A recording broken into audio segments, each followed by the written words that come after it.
Evergreen விளையாட்டு கழகத்தினுடைய 14வது ஆண்டை ஆரம்ப நிகழ்வாக கொழும்பு பல்கலைக்கழக மைதானத்திற்கு பிரதம அதிதிகளாக வருகை தந்திருக்கும் இம்மதிப்புக்குரிய போசகர்களே, அகில இலங்கை நகை வியாபார சங்கத்தினுடைய தலைவர், செயலாளர், பொருளாளர்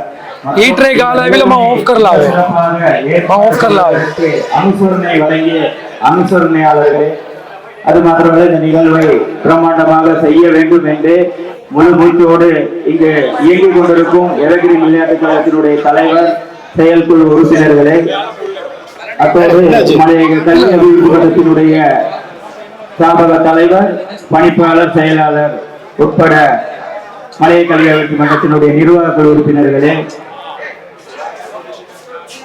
இந்த பல்கலைக்கழக மைதானத்தில் முதல் தடவையாக ஒரு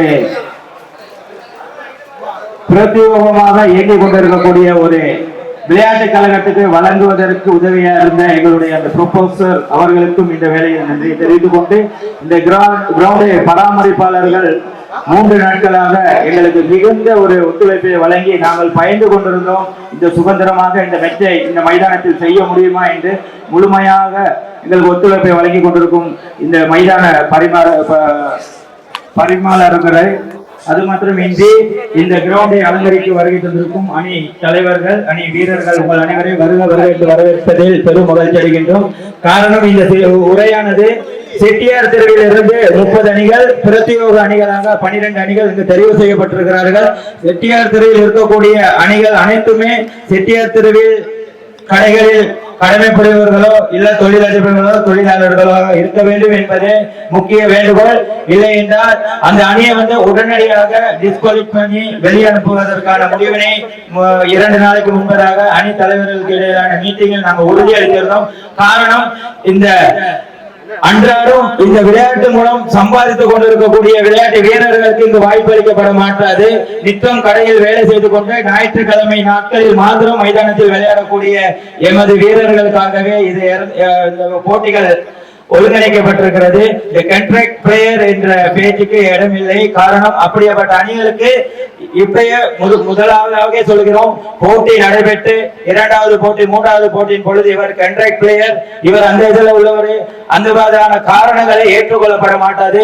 வெற்றி ஆரம்பத்திற்கு முன்பதாகவே அவ்வாறு இருக்கக்கூடிய வீரர்களை உடனடியாக மாற்றி செட்டியார் தெருவில் வேலை செய்யக்கூடிய இல்ல எங்களை அனுமதித்து இருக்கக்கூடிய வீரர்களுக்கு வாய்ப்புகளை வழங்கி இந்த போட்டியை சிறப்பிக்குமாறு தாழ்மையுடன் அணி தலைவர்கள் கேட்டுக்கொள்கிறோம். போட்டி நடைபெற்று 3வது போட்டி தோல்வியடைய நிலையில் இவர் கான்ட்ராக்ட் பிளேயர், இவர் அந்த விதத்துக்கு விளையாடுறாரு என்ற பேச்சுக்கு இடமில்லை. முதலாவதாக அப்படி ஒரு பிரச்சனை இருந்தால் உங்களுடைய என்ட்ரி போகும் பணமும் காத்து கொண்டிருக்கிறது, வாங்கி கொண்டு உங்களை உடனே டிஸ்குவாலிஃபை பண்ணி நீங்க உங்களுடைய இல்லங்களுக்கு செல்லலாம். தயவு செய்து, ஏன் காரணம் என்றால் அன்றைக்கு அணி தலைவர்கள் மாத்திரம் வந்திருந்தீங்க, இன்னைக்கு மத்திய வீரர்களுக்கும் இந்த பிரச்சனை என்ன அப்படிங்கறது விளங்கணும். அது மாத்திரமே இது பல்கலைக்கழக கிரவுண்டு, அதாவது ஒரு டீசன்ட் டிசிப்ளினா விளையாண்டு அடுத்து வருகிற காலங்களிலே வேற மெச்சுகளை நடத்துவதற்கு இந்த எவர்கிரீன் விளையாட்டு கழகத்துக்கு இந்த கிரவுண்டை கொடுக்கணும் அப்படிங்கிற ஒரு எண்ணம் இருக்கணும். அதனால தயவு செய்து எல்லோரும் டீசென்டாக இந்த கிரவுண்டில் விளையாண்டு சந்தோஷமாக பின்னேறும் தரக்கூடிய அந்த வெற்றி நாணயத்தையும் வெற்றி கிண்ணத்தையும் எடுத்து செல்ல வேண்டும் என்பது அனைத்து அணி வீரர்களுக்கும் எங்களுடைய எவர்கிரீன் சார்பாக நன்றிகளை தெரிவித்துக் கொள்கிறேன். நன்றி, வணக்கம்.